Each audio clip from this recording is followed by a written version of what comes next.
16ই December 1971 বিজয় অর্জিত হলো, কিন্তু সেই বিজয় উল্লাসের মধ্যেই দেশ দেখল এক ভয়াবহ শূন্যতা। 9 মাস রক্তক্ষয়ী ধ্বংসযজ্ঞের পর বাংলাদেশের অর্থনীতি ও অবকাঠামো হয়ে পড়েছিল মৃতপ্রায়। পাকিস্তানি হানাদার বাহিনী কেবল মানুষ মারেনি, তারা চেয়েছিল সদ্য স্বাধীন রাষ্ট্রটিকে অর্থনৈতিকভাবে পঙ্গু করে দিতে।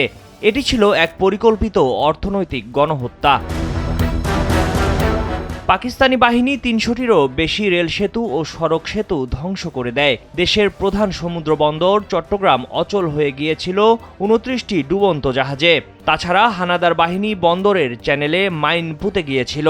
আত্মসমর্পণের আগে তারা কেন্দ্রীয় ব্যাংকের নগদ টাকা ও মজুদ স্বর্ণ জ্বালিয়ে দেয় এবং পশ্চিম পাকিস্তানি শিল্পপতিরা প্রায় 800 কোটি টাকা সরিয়ে নেয়। দেশে তখন খাদ্য ঘাটতি ছিল প্রায় 40 লক্ষ টন।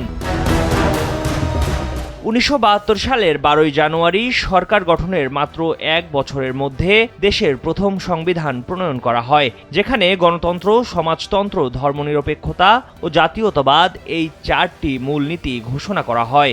পাকিস্তানিদের ফেলে যাওয়া ব্যাংক, বিমা ও 580টি শিল্প ইউনিট জাতীয়করণ করে হাজার হাজার কর্মসংস্থান তৈরি করা হয়।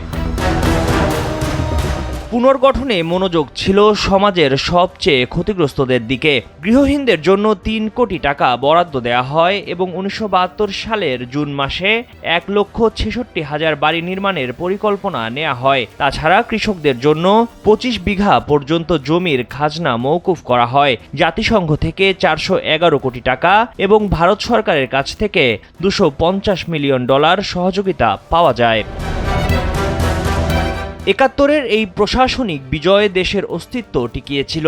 বিজয় দিবস উদযাপনের অর্থ কেবল অতীতকে স্মরণ করা নয়, বরং শহীদদের স্বপ্ন পূরণের জন্য বর্তমানের চ্যালেঞ্জগুলি মোকাবেলা করা। সামরিক লড়াই জেতার পরপরই শুরু হয়ে গিয়েছিল এক নতুন অস্তিত্ব রক্ষার যুদ্ধ।